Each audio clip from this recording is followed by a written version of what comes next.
জয় জয় শ্রী গুরু গৌর প্রেমানন্দায় গৌর সীতানাথ কীর্তনে সাধু গুরু বৈষ্ণব প্রেমানন্দে নিতাই গৌর হরি বল নিতাই গৌর হরি বল নিতাই গৌর হরি বল।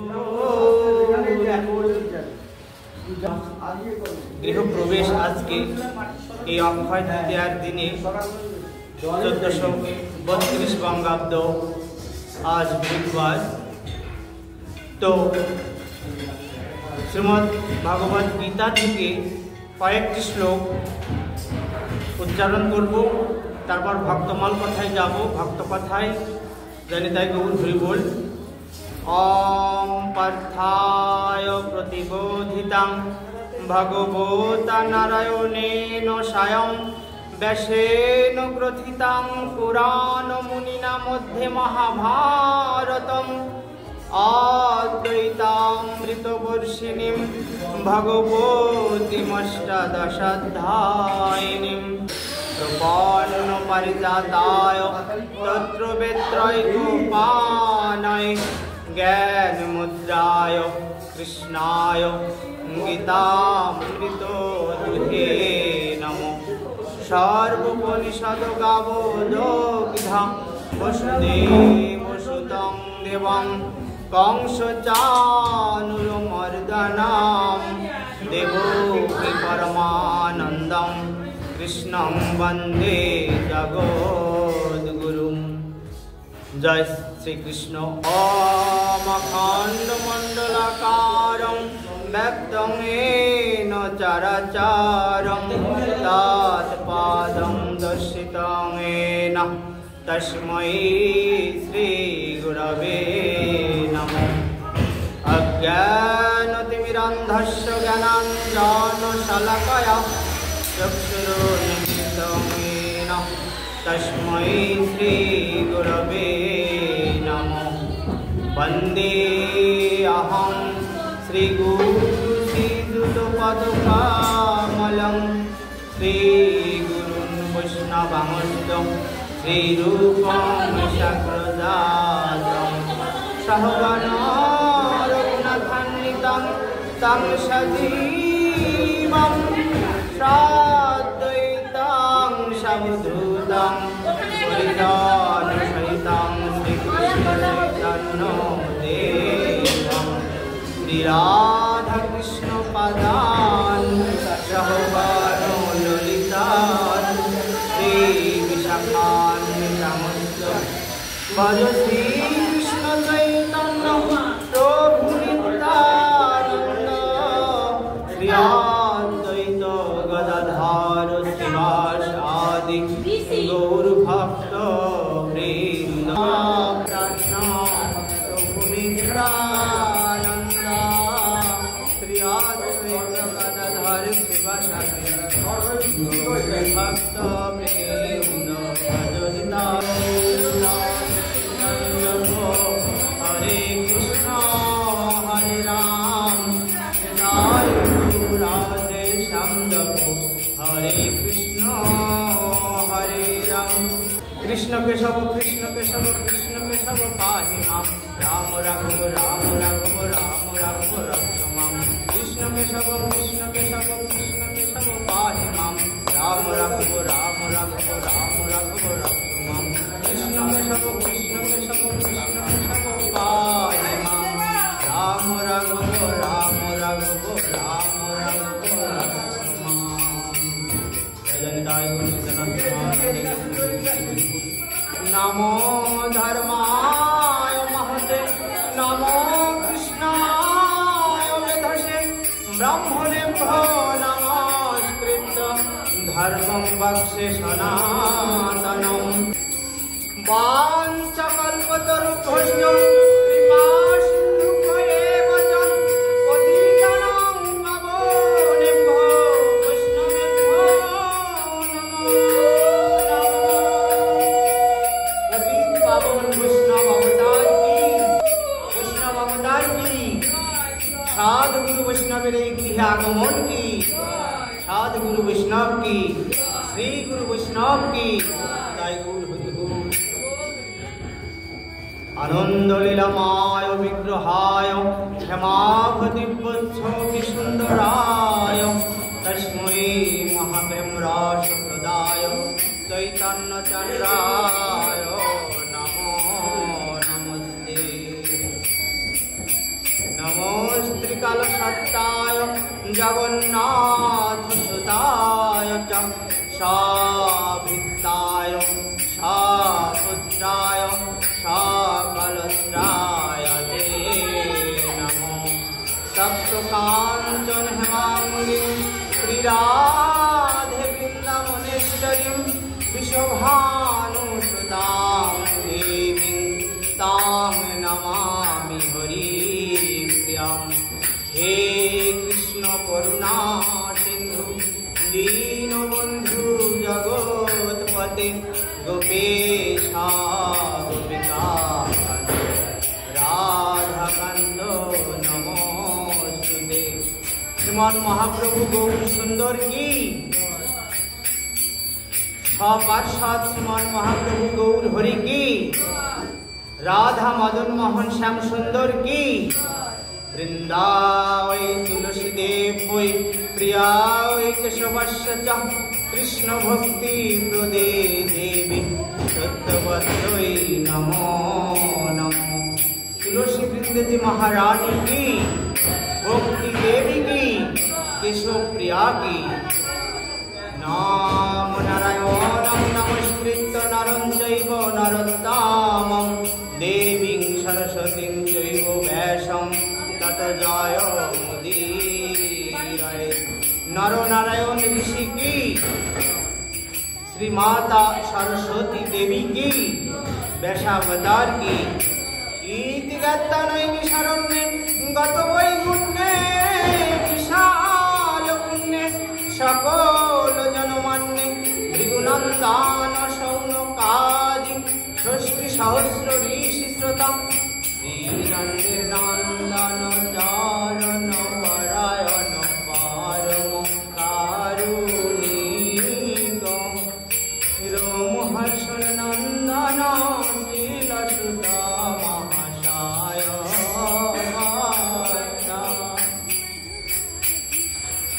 রক্ত আশায় ইন্দ্রপ্রস্থে গঙ্গা তীরস্থ মহারাজা ধীরাজ পরীক্ষিত শ্রোতা আর পরমহংস চূড়ামণি বৈষ্ণব প্রধান শ্রীল সুখদেব গোস্বামী মহাশয় বক্তা। সবাই একসঙ্গে বলি ওম নমো ভগবতে বাসুদেবায়। ওম নমো ভগবতে বাসুদেবায়। ওম নমো ভগবতে বাসুদেবায়। জয় জয় শ্রী গুরু গৌর প্রেমানন্দ নিতাই গৌর সীতানাথ নিত্যার্থে রাধা মদন মোহন শ্যাম সুন্দর লক্ষ্মীনারায়ণ প্রেমানন্দে গৌর হরি হরি বল নিতাই গৌর হরি বল নিতাই গৌর হরি বল। জয় নিতাই জয় রাধারমণ। তো গীতার দু চারটি শ্লোক উচ্চারণ করব, যেহেতু গৃহপ্রবেশ ঠাকুরমশাই বলে দিলেন, না হলে হয়তো একটি বলতাম। তো গীতার যেখান থেকে করা হোক না কেন তা কিন্তু অত্যন্ত ফলপ্রদ, এবং কোনো কিছুর আগে যদি গীতা গ্রন্থ পাঠ করা হয় সেই কাজটা সম্পূর্ণত হয় এবং নির্দোষভাবে ফল প্রদান করে। বিশ্বরূপ সন্দর্শন করে অর্জুন অত্যন্ত রোমাঞ্চিত হয়ে উঠেছেন। গায়ের যে রোম, সেই রোমগুলো পশমগুলো খাড়া খাড়া হয়ে উঠেছে, আর ভগবানের যে জ্যোতিময়, যে অত্যন্ত তাপময় শক্তি, তাতে তিনি শঙ্কিত হচ্ছেন এবং সারা শরীর যেন তার জ্বলসে যাচ্ছে। তো এক পর্যায়ে তিনি যখন বলছেন ভগবানকে, বলছে যে অনেক অভুদর বক্র নেত্রম পশ্যামি তাং সর্বত আনন্দ রূপম নান্দম না মধ্যম না পুনস্তবাদী পশ্যামি বিশ্বেশ্বর বিশ্বরূপ। জয়নিতাই গৌর হরি বল। দেখবেন ভগবান শাস্ত্র কি বলছেন, কৃষ্ণস্তু ভগবান স্বয়ং, ভগবান শ্রীকৃষ্ণ স্বয়ং ভগবান। কেন? ভগবান যখন লীলা অবতার নিয়ে আসেন, যখন নরদেহে আসেন, 32টি লক্ষণ থাকবে চিহ্ন। তার মধ্যে একটি হচ্ছে যে ভগবান কখনো বৃদ্ধ হবেন না। একটু ওলটপালট হচ্ছে, আগে পরে হয়ে যাচ্ছে। ভগবান যেন সারা জীবন যতদিন ধরাধামে থাকবেন ততদিন 16 বছরের যুবার ন্যায় থাকবেন, বৃদ্ধ আসবে না। আর ভগবানের শরীর থেকে, গাত্র থেকে দিব্য পদ্মফুলের গন্ধ বের হবে। অজলিত শাশ্বত অয়ং পুরাণ না হন্যতে হন্যমানি শরীরে। তারপর বলছেন বাসাংসি জীর্ণানি যথা বিহায় নবানি গৃহ্ণাতি নরয়া পুরাণি তস্য শরীরানি তথা শরীরানি বিহায় জীর্ণান্যেনানি সংজাতি নবানি দেহি। বলছেন দেখুন এই জগতে কতটা আমরা অসহায়। আমরা এই পঞ্চভূতের অর্থাৎ ক্ষিতি অবতেজ মরুদ মাটি, জল, আগুন, বাতাস বা হাওয়া এবং মহাশূন্য, এই 5টি ভূতে আমরা মানব দেহ পেয়েছি। এবং এই জড়জগতে যা কিছুই আছে আমাদের এই পৃথিবীতে সবই কিন্তু এই পঞ্চভূতেই নির্মিত। ভগবান যদি এই ধরাধামে আসেন অবতার নিয়ে, তাহলেও তার এই 5টি ভূতে নির্মিত দেহর ভিতরেই আসতে হয়।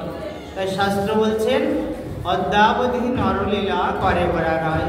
ভগবান যখন আসবেন, রামচন্দ্র যখন এসেছিলেন ত্রেতা যুগে, ভগবান শ্রীকৃষ্ণ যখন এসেছিলেন দ্বাপরের অন্তে, সকলেই নরদেহ নিয়েছিলেন। কেন? নরদেহ যদি না নেওয়া হয় তাহলে এই দুর্বিষহ যন্ত্রণাযুক্ত এই নরদের অর্থাৎ মানুষদের যন্ত্রণা তিনি প্রভু হয়ে কিভাবে বুঝবেন? তাই তাকেও নরদেহ নিয়ে আসতে হয়। তিনি তাই করেন, কিন্তু নরদেহ রূপেও তিনি কিন্তু চেতন দেহ, জীব দেহ, তাই গৌর হরি বল। তো বলছেন যে এই শরীর পাত হয়ে যায় আমাদের। মানুষ যেমন পুরাতন বস্ত্র ত্যাগ করে নতুন বস্ত্র আবার গায়ে তোলে বা ব্যবহার করেন, ঠিক তেমন এই দেহ যখন জীর্ণ বা পুরানো হয়ে যায় তখন এই জীর্ণ দেহ ত্যাগ করে এর ভিতরে যে ভগবানের অংশ, যে পরমাত্মার অংশ, যে আত্মা বা জীবাত্মা, তিনি কিন্তু আবার নতুন দেহে অন্বেষণ করেন। তার কর্মফল অনুযায়ী ভগবান তাকে নতুন দেহে প্রবেশ করিয়ে দেন। তাই গৌর হরি বল। তো যে কর্ম দেখুন ভগবান বিষ্ণুর উদ্দেশ্যে অনুষ্ঠিত না হয়, ভগবানের উদ্দেশ্যে যদি কোনো কাজ অনুষ্ঠিত না হয় তাহলে লোকে তার দ্বারাই বদ্ধ হইয়া থাকে।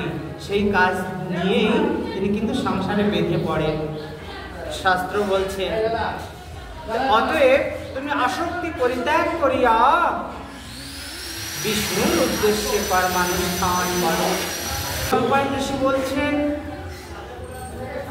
বৈশম্পায়ন কহিলেন পদ্মনাভ ভগবান বাসুদেব অর্থাৎ কৃষ্ণ নিজের মুখ থেকে যিনি অমৃত বাণী তিনি নিশ্চিত করেছেন, একমাত্র সেই গীতায় উত্তম রূপ।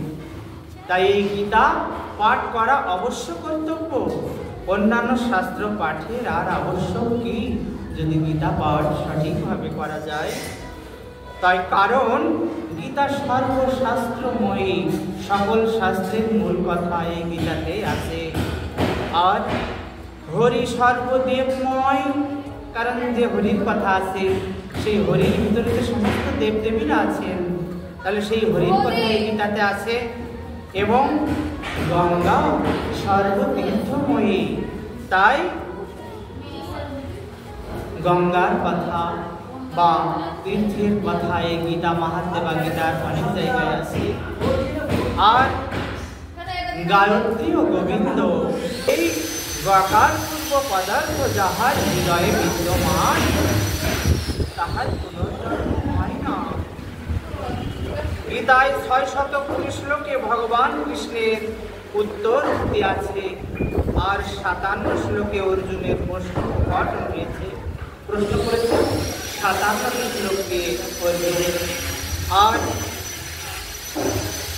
67 শ্লোকে সঞ্জয়ের সংবাদ বিবরণ। সঞ্জয় যা শোনাচ্ছেন মহারাজ ধৃতরাষ্ট্রকে, এবং একটি মাত্র শ্লোকে ধৃতরাষ্ট্রের বিতক্ত বিষয়ের উপস্তম্ভ সংকলিত হয়েছে।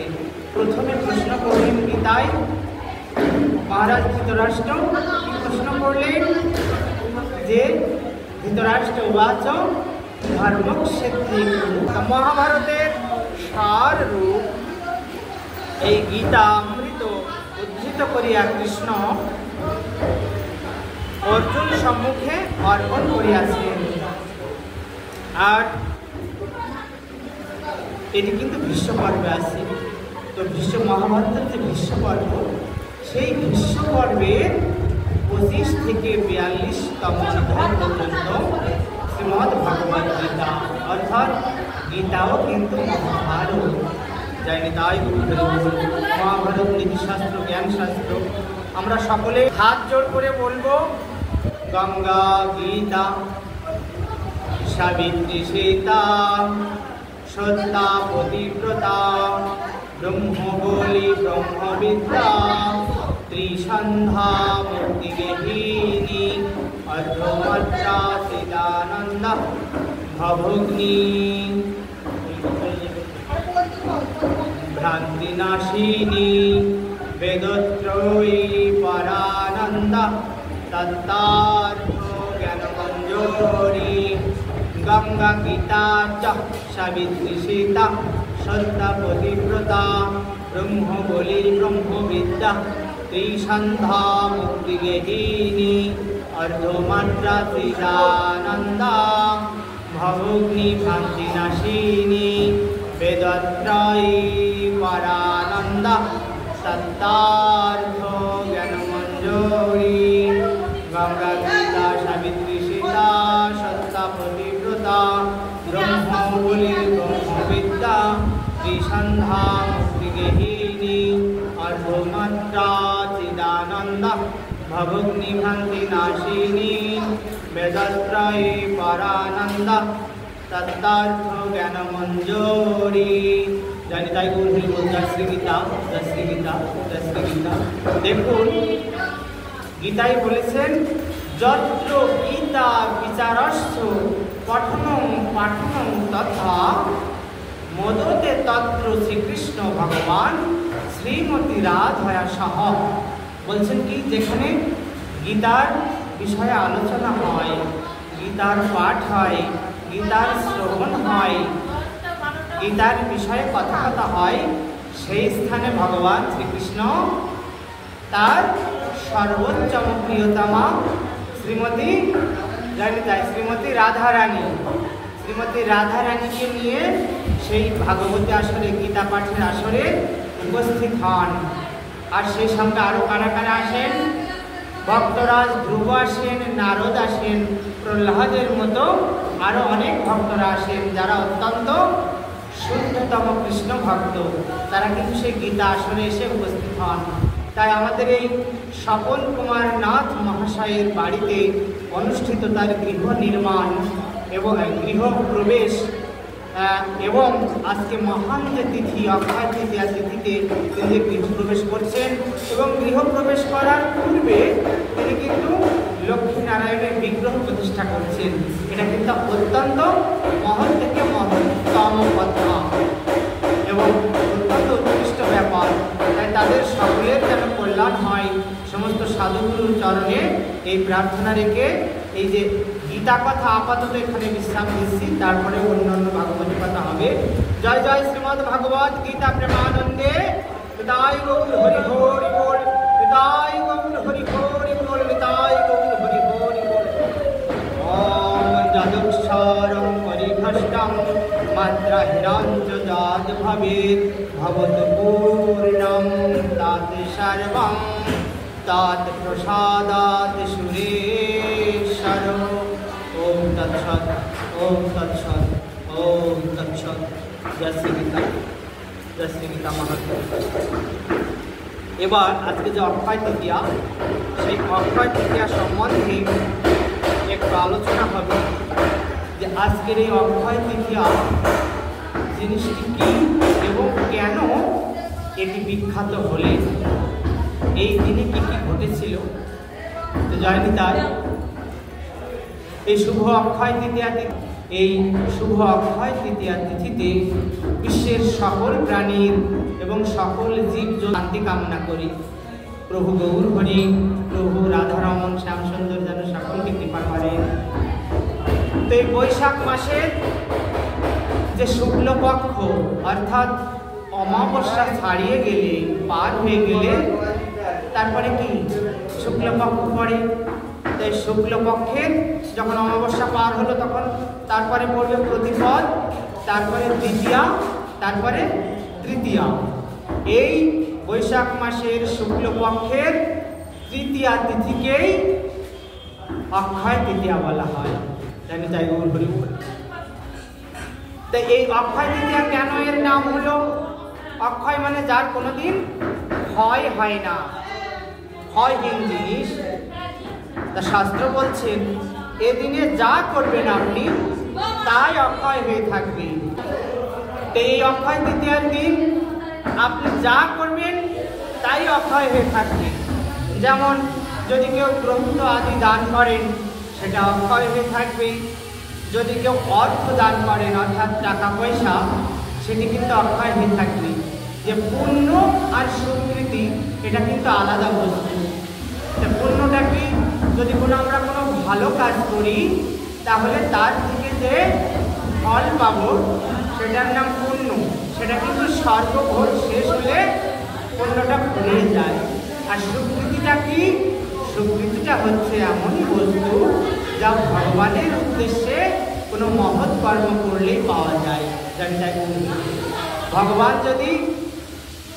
ভগবানের উদ্দেশ্যে যদি কটি ফুলও তুলে দিই যে এই না, ওই ফুলগুলো তোমার গোবিন্দের সেবায় দিও, তোমার গৌর গোবিন্দের সেবা পূজায় ব্যবহার করো আমার এই মালাটি, পুষ্পমালাটি।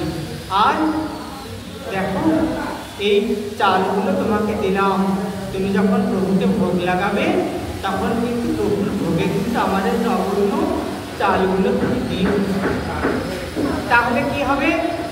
এই কথা যখন হলো তাহলে এই ভগবানের উদ্দেশ্যে যদি কোনো কিছু হয় তাহলে তা হবে সুকৃতি। সুকৃতিটা হচ্ছে এমন একটি বস্তু যা কখনো পুরোয় না।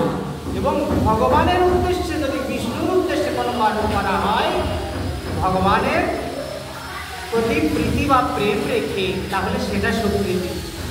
আর কোনো অতিথি আসলো, তাকে আমি নারায়ণ জ্ঞানে সেবা পূজা করতে পারলাম না, কিন্তু কিছু সেবা দিলাম, পথে কোনো ভিখারিকে দিলাম, এটা কিন্তু পুণ্য। এর থেকে পুণ্য সঞ্চয় হয়। আর যদি সাধুগুরু বৈষ্ণবের সেবা, ভগবান বিষ্ণুর সম্পর্কিত সেবা যদি করা হয় তাকে কিন্তু সুকৃতি বলে। তাই সুকৃতি কিন্তু পুণ্যের চেয়েও গাঢ়তর অবস্থা। তো এই গ্রন্থদান, এই দিনে যদি টাকা পয়সা, অর্থদান বা গরুদান, গোদান করা হয়, জমিদান করা হয়, তাহলে তা অক্ষয় হয়ে থাকবে। জন্ম জন্মান্তরেও তার ফল কিন্তু ফুরাবে না। আর কি ভগবান আর বৈষ্ণবের সেবা যদি দেওয়া হয়, যে গৃহে হচ্ছে ভগবত সেবা এবং সেই সঙ্গে বৈষ্ণব সেবা, তাহলে কি হবে?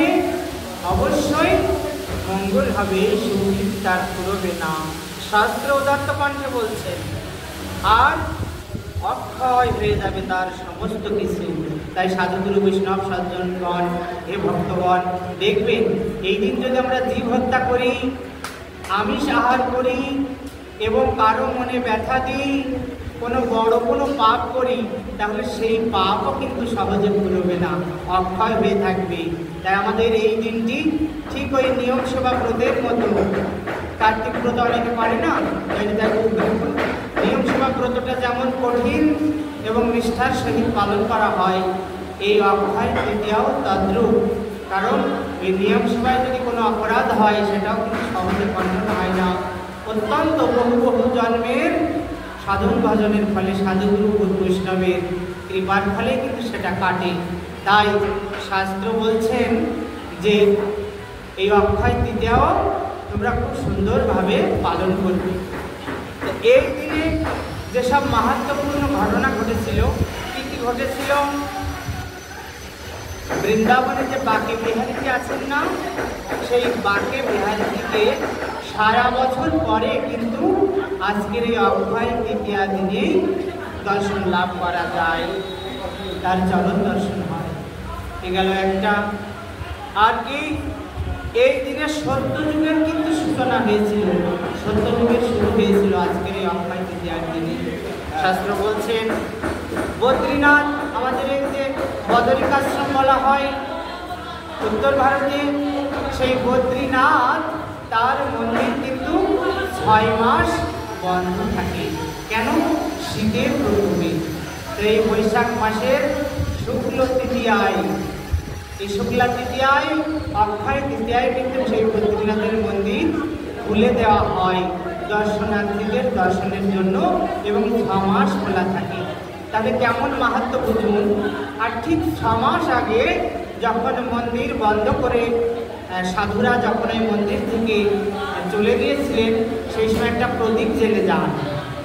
সেই প্রদীপটা তেল দিয়ে বা ঘি দিয়ে, সেখানকার যে নিয়ম, সেই 6 মাস ধরেই ওই বদ্ধ ঘরে ওই প্রদীপটি কিন্তু জ্বলতেই থাকে।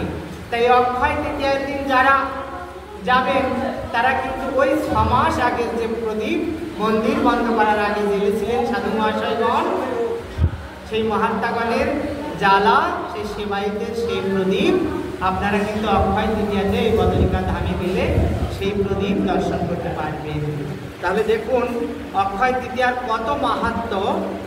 আর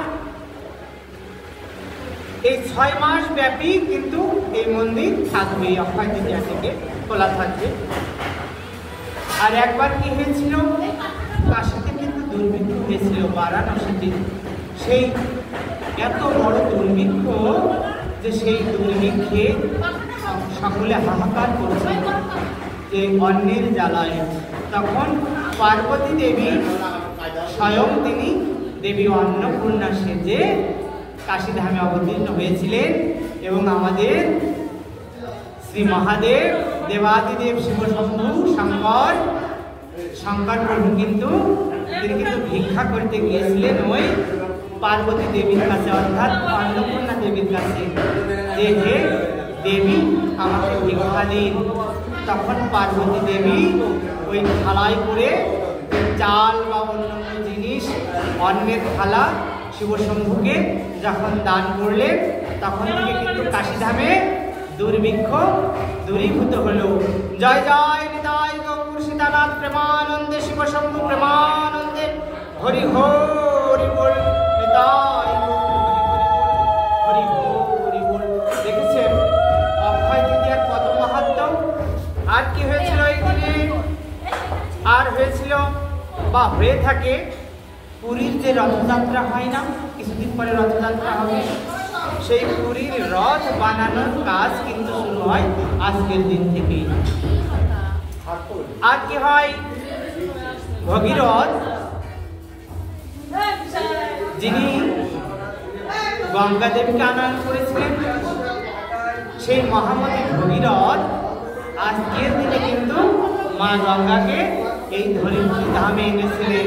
অর্থাৎ মা গঙ্গা শিবশম্ভুর জটায় প্রথমে আঘাত করে, তা নাহলে পৃথিবী চূর্ণ বিচূর্ণ হয়ে যাবে যদি একবারে গঙ্গার বেগ পৃথিবীতে পড়ে। তাই শিবশম্ভুর ওই জটায় অবতীর্ণ হয়েছিলেন প্রথমে, তারপর যখন বেগটা কমে গেল তারপর পৃথিবীতে আসলেন। তা স্বর্গে কিন্তু তিনি মন্দাকিনী, আমাদের পৃথিবীতে তিনি গঙ্গা দেবী এবং অসুরগণ পাতাল থেকে বলছেন, মাগো পৃথিবীতে যখন তুমি এলে তাহলে আমাদের এখানে কি পুণ্যময় শরীর তুমি ছোঁয়াবে না? আমাদের এই পাতাল লোকে কি তুমি আসবে না? এই কথা বললে মা গঙ্গা বলছেন, তবে চলো তোমাদের সঙ্গে আমি পাতাল লোকেই যাব।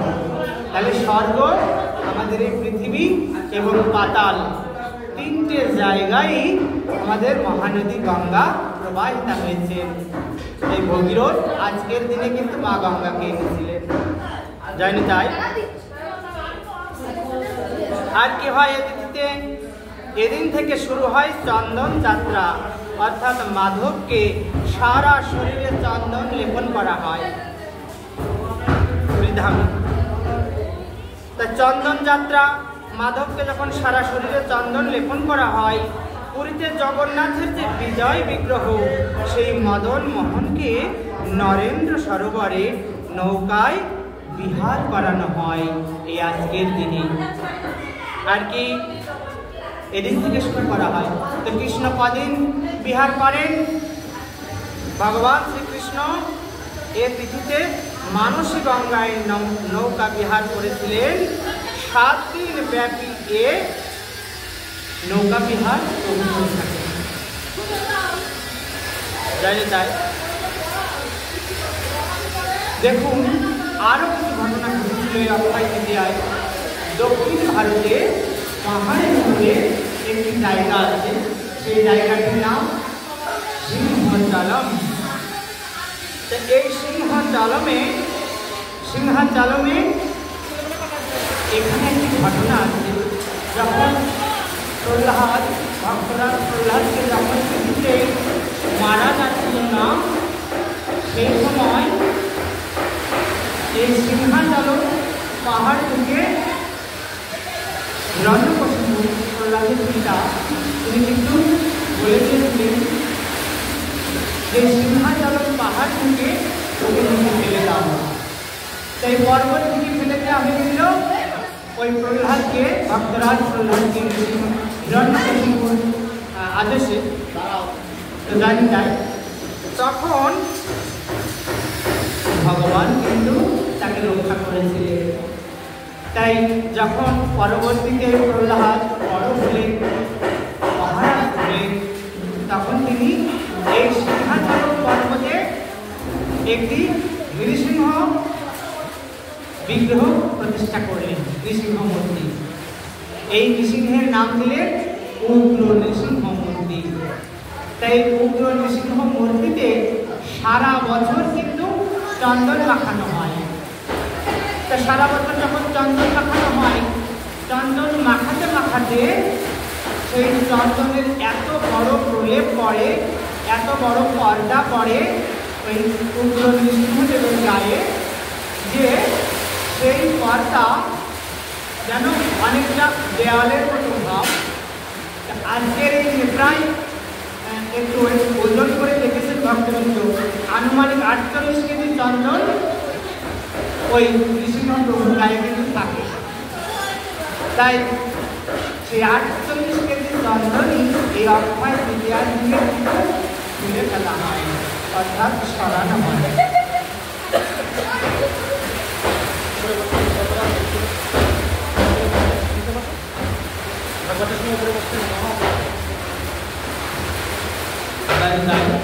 এইসব জায়গায়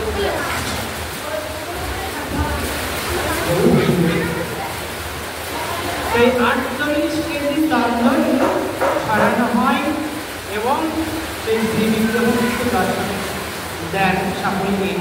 চাক্ষুষ বিগ্রহ অর্থাৎ স্বয়ং বিগ্রহ আজকের দিনে গেলেই ওই সিংহাচলম পাহাড়ে, সিংহাচলম নামে জায়গায় পাহাড়ের উপরে, সেখানে সেই মন্দিরে গেলে কিন্তু দেখা যায়। তো ভাবুন অক্ষয় তৃতীয়ার কত মহিমা। আর এই তিথিতে আরো ঘটনা ঘটেছিল কি, আমাদের যে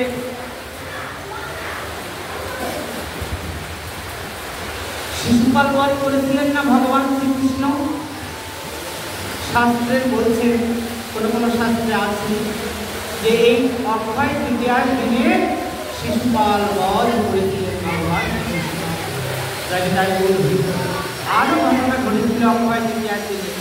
সেটা কি, এই অক্ষয় তৃতীয়ার দিনে কিন্তু যে আমাদের দ্রৌপদী মাতা ছিলেন না, পঞ্চপাণ্ডবের স্ত্রী, ওনার কাছে একবার দুর্বাসা ঋষি দুর্যোধনের প্ররোচনায় এসেছিলেন যে যাও তো, সন্ধ্যার দিকে যাবেন আপনি মুনিবর, হে ঋষিবর, আপনি সন্ধ্যার সময় যাবেন, সন্ধ্যা লাগার একটু আগ দিয়ে, যখন ওরা সবাই সেবা পেয়ে যাবে তারপরে।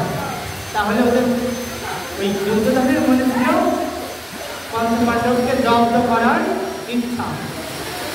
তা সূর্যদেব খুবই সন্তুষ্ট হয়ে মহারাজ যুধিষ্ঠিরকে একটি তামার পাত্র দিয়েছিলেন, তাকে বলা হয় স্থালু।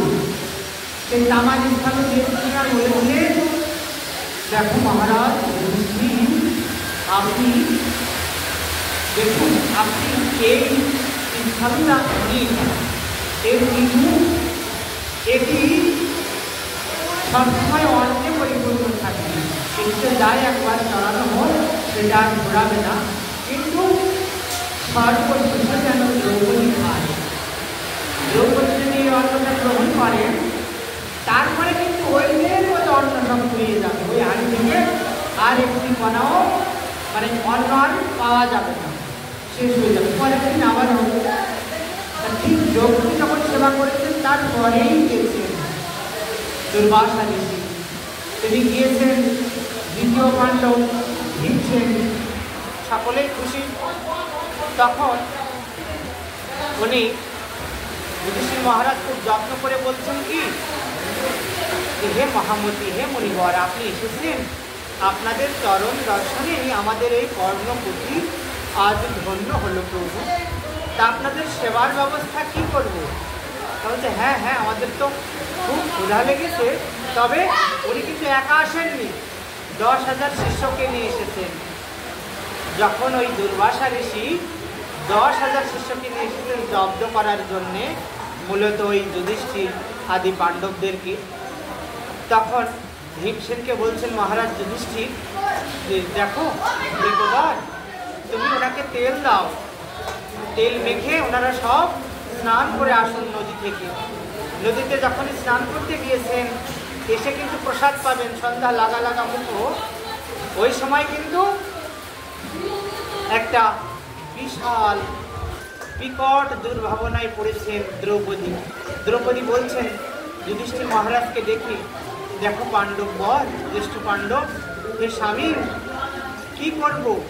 আমি তো আজ প্রসাদ পেয়ে ফেলেছি, এখন আমি এই সাধুগুরু বৈষ্ণব ভক্তদের সেবা দেব কিভাবে? তখন বলছেন যে তুমি প্রভুকে ডাকো, তোমার শ্রী গোবিন্দকে ডাকো, তিনি তোমার সহায় হবেন। তখন এক মনে দ্রৌপদী মাতা ওই গোবিন্দকে স্মরণ করতে বসেছেন। গোবিন্দ তখন কিন্তু দ্বারকায় ছিলেন।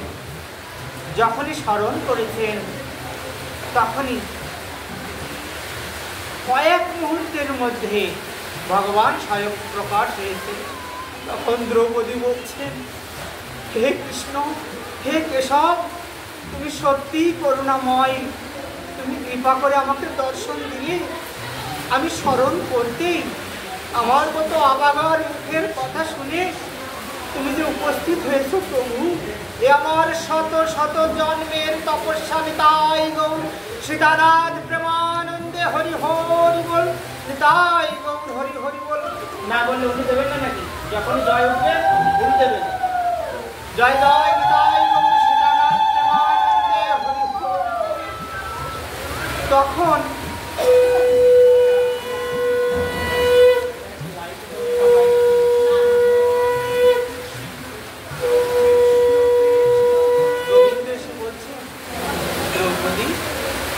আমি তো তোমার ভ্রাতা, আমি তোমাকে কথা দিয়েছি যে আমি তোমার সকল আশা পূর্ণ করবো, তোমার কিছু অপ্রাপ্ত থাকবে না। তো কি হয়েছে আমাকে বলো। তো প্রভু, হে গোবিন্দ, আমি তো এই সাধু বৈষ্ণবদের, এই মুনিবরদের মুনিবার দুর্বাসা আমার আশ্রমে এসে উপস্থিত হয়েছেন, এনাদের আমি কি সেবা দেব, কৃপা করে বলুন। তখন বলছেন কি, সেবা তুমি পরে দিও দ্রৌপদী, আমার না খুব ক্ষুধা পেয়েছে, তুমি আগে আমার সেবা দাও। তাই বল ভাবুন। তখন বলছেন, প্রভু তোমার সেবা আমি কিভাবে দেবো প্রভু, আমি তো এই স্থান থেকে রোজ এই পাণ্ডবগণকে আর সমস্ত বর্গকে সেবা দিয়ে থাকি, সেই স্থানের শেষ অন্নটুকু আমি তো ভক্ষণ করে ফেলেছি, তুমি আমায় কৃপা করো, এই লজ্জার হাত থেকে হে লজ্জা নিবারণ তুমি আমায় মুক্ত করো। তখন প্রভু শ্যাম সুন্দর বলছেন, দেখো দ্রৌপদী, ও সমস্ত ভনিতা রাখো, তুমি যাও সেই স্থানটি সূর্যদেব যে স্থানটি দিয়েছিলেন সেই স্থানটি আমার কাছে নিয়ে এসো, দেখি ওর ভিতরে কোনো অন্ন আছে কিনা। তখন আমার দ্রৌপদী মাতা পঞ্চপাণ্ডব হরণী কি করেছেন, অধোবদনে নিজের দিকে মুখ করে তিনি কিন্তু যাচ্ছেন ওই হাড়ির দিকে, কিন্তু জানেন হাড়িতে কিছু নেই, খাওয়া হয়ে গেলে তো আর কিছু থাকে না। তখন উনি এক মনে আমার শ্রী গোবিন্দকে স্মরণ করতে করতে চলেছেন, হে প্রাণ গোবিন্দ, হে লজ্জা নিবারণ, তুমি ওই কৌরবদের সভায় আমার বস্ত্র হরণের যে দুর্ঘটনা ঘটে, তখন তুমি আমাকে লজ্জা দিতে পারছো। হে প্রভু, হে শ্যাম সুন্দর, হে কেশব, তুমি কৃপা করো, এই বিপদে হে বিপদ তারণ তুমি যদি আমাকে ক্ষমা না করো, কৃপাশিস না দেখাও, তুমি আমার এই লজ্জা থেকে যদি আমাকে মুক্ত না করো, হে প্রভু আর কে দ্রৌপদী লজ্জা নিবারণ করবে। এই কথা এক মনে ভাবতে ভাবতে যখন ওই সূর্যদেব প্রদত্ত স্থল এনে দিলেন দ্রৌপদী মাতা শ্রীকৃষ্ণের হাতে, তখন শ্রীকৃষ্ণ বলছেন, দেখি তো, দেখলেন যে ওর মুখের দিকে কয়েকটি অন্নের খণ্ড, শাকের খণ্ড লেগে আছে। উনি বলছেন, দাও দাও, তুমি আমার ওই অন্ন একটা পাতায় দাও, দু তিনটি অন্ন। দ্রৌপদী ভক্তি সহকারে বলছেন, প্রভু এই অন্ন তো উৎসৃষ্ট হয়ে গেছে আমি খাওয়ার পর, হাড়িটা ধোয়াও হয়নি প্রভু। তখন আমার গোবিন্দ বলছেন, তাতে কি হয়েছে দ্রৌপদী, তুমি ওই অন্নই আমাকে দাও। ভক্তিপূর্ণ চিত্তে যে শুদ্ধ উপাসক আমাকে ফল মূল তুলসী পত্র আছে না গীতায়, পত্রং পুষ্পং ফলং তয়ং, যা কিছু আমাকে ভক্তিপূর্ণ চিত্তে শুদ্ধ চিত্ত উপাসক, যে কোনো উপাসক নয়, যিনি আমাকে প্রদান করবেন আমি তার সকল মনোবাসনা পূর্ণ করি। নিতাই গৌর সীতারাম প্রেমানন্দে, কৃষ্ণকে সব প্রেমানন্দে, গৌর হরি হরি বল, মাতা দ্রৌপদী অন্যতা প্রেমানন্দে হরি বল। দেখুন, তখন যখন সেবা পেলেন ওই আমার শ্যাম সুন্দর, তখন কি হয়েছে, উনি যখনই সেবা পেয়েছেন সাথে সাথে ওই যে জলের ভিতরে স্নান করছিলেন আমার দুর্বাসা ঋষি, তেল নিয়ে মাথায় মেখে, আর 10,000 শিষ্য জলে নেমে একটু গঙ্গা দেবীকে প্রণাম ভগবত স্মরণ করে যখনই ডুব দিতে যাবেন, তখনই যেন পেট ভরে উঠল, নিতাই গৌর হরি হরি বল, হরি হরি বল, হরি হরি। দুর্বাসা ঋষি বলছেন, এই কি চমৎকার হয়ে গেল, আমার তো আর মোটেই ক্ষুধা নেই। 10,000 শিষ্যগণ বলছেন, কি ঠিকই বলেছেন প্রভু, আমাদের তো আর ক্ষুধা নেই, তা এ পর্যায়ে আমরা কি করতে পারি? এখন যদি ওই দ্রৌপদীর কাছে গিয়ে পঞ্চপাণ্ডবের কর্ণকুটিরে গিয়ে আমরা যদি তাদের জোগাড় করা অন্ন গ্রহণ না করি, তাহলে ভীমসেন তো খুব রাগী, তিনি আমাদেরকে কিন্তু যদি রেগে যান বলাও যায় না, তিনি বধও করতে পারেন, যে আমাদের কাছে বলে গেলেন অন্নের ব্যবস্থা করো, এখন এত লোকের অন্ন জোগাড় করলাম আর আপনারা বলছেন খাবো না, আমার দ্রৌপদীর কি কষ্ট হয় না? তখন বলে, তাহলে কি করা যায়? তখন চলো এইখান থেকে পালিয়ে যাই, তাই তখন ওই 10,000 শিষ্য নিয়ে মহা তেজস্বী ঋষি দুর্বাসা ওই পাণ্ডব গৃহে না গিয়েই ওই নদী তীর থেকে বন বনান্তর দিয়ে পালিয়ে গেলেন। আমার কৃষ্ণ কেশবের কত মহানতা, কত বদান্যতা, দয়ালুতা একবার দেখুন। জানি তাই গৌর হরিবল ভেবেছেন অবস্থা। তাই আজকের এই অক্ষয় তৃতীয়ার দিনে কিন্তু শ্রী গোবিন্দকে ওই দু একটি অন্ন সেবা দিয়েছিলেন আমার দ্রৌপদী। ভগবান শ্রীকৃষ্ণ বলেছিলেন না যে সুদর্শন চক্র যখন মারা হয় শিশুপালকে, তখন রাজসূয় যজ্ঞে সেই সময় ভগবান যখন ওই সুদর্শন চক্র ফিরিয়ে নিলেন, আর যজ্ঞ মঞ্চে কিন্তু পড়ল না ওই শিশুপালের কাটা মস্তক আর রক্ত, দূরে গিয়ে পড়ল। তখন তিনি কিন্তু কথা দিয়েছিলেন যে তুমি নতুন কাপড় ছেড়ে, হে দ্রৌপদী তুমি কি জানো ওই রাজ পোশাকের কত মূল্য? না প্রভু, আমি রাজ পোশাকের মূল্য জন্ম জন্মান্তরেও জানতে চাই না প্রভু। আমার প্রাণ গোবিন্দের দেহে যদি কোনো ক্ষত হয়, কেউ যদি ক্ষত করিস, আমার জীবন নিয়ে হলেও যদি সেই ক্ষত রুখে দেওয়া যায়, আমি তাই করব। জয় জয় কৃষ্ণকে সব মহা ভক্তি পরায়ণা দ্রৌপদী দেবী প্রেমানন্দে গৌর হরি হরি হরি বল গৌর হরি হরি। তাই ভগবান শ্রীকৃষ্ণ বলেছিলেন, দেখো দ্রৌপদী, সময় এলে তোমার এই কাপড়ের প্রত্যেকটা সুতোর ঋণ আমি এমন ভাবে চুকিয়ে দেব, তুমি বলতে পারবে না যে আমার গোবিন্দ আমাকে আমার প্রতি অবিচার করেছে। তোমার সকল কিছু পূর্ণ হবে।